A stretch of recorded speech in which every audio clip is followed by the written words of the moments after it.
Hi, this is Neal with the Teen Action Board of the Glenwood Library Branch, and in this video we're going to be answering the question, who owns the air? Let's start off with the basics. Air is a common resource, and that's defined as any scarce resource that gives users tangible benefits, but nobody in particular owns. Think of a river or a local forest. You don't own it, but you have a stake in these resources. That makes it common. Now, to get a better understanding of commons and how we treat them, we really need to go into the history of the idea, and that starts with this guy. Garrett Hardin in his 1968 essay titled Tragedy of the Commons. Here's a basic example of what that is. Let's say you have 4 farmers all with access to a shared pasture. No one farmer owns this pasture, but they all need it for their cows. This makes it a common resource. The pasture can support 4 cows fine, but once 6 or 7 start grazing, the pasture starts to struggle. Now, let's say one farmer gets greedy and realizes that 2 cows are better than 1, and since he isn't paying for the pasture, he's free to graze on it as much as he wants. So, he adds an extra cow to the pasture. Now, the other farmers say, whoa, if you get an extra cow, I get an extra cow. So now all the farmers have 2 cows and the pasture is near collapse, but the farmers have a sort of use it till you lose it mentality, so they keep their 2 cows grazing.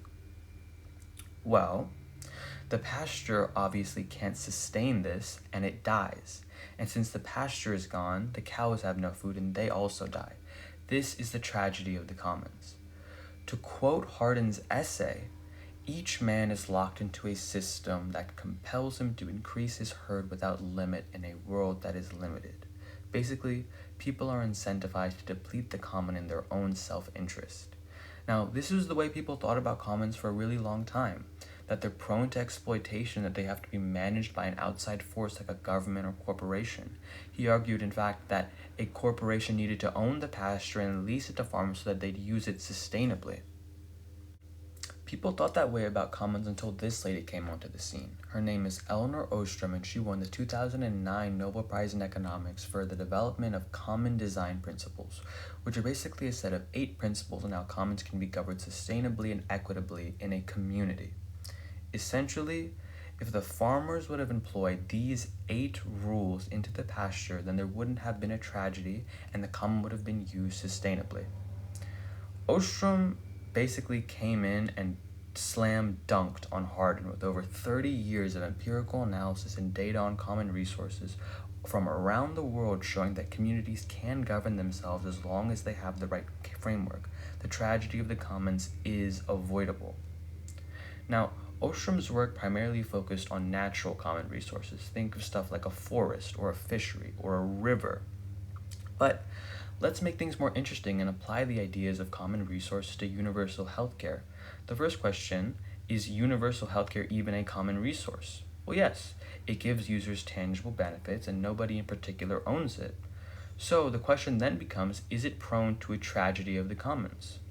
Are people going to exploit it just because they can? Are patients with a paper cut going to make an appointment with the orthopedic surgeon?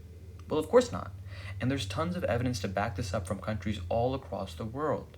Moreover, the core ideas of Ostrom principles, like keeping the resource local and connecting users to the resource, have been observed in healthcare practices. Now, the point I'm trying to illustrate is that Ostrom's theory of common design principles is so monumental because it has such widespread applications. The principles she outlined can be seen with tons of different resources. So to finally answer the question of who owns the air, well, you do, and I do, and everyone who breathes does because air is common. Thank you.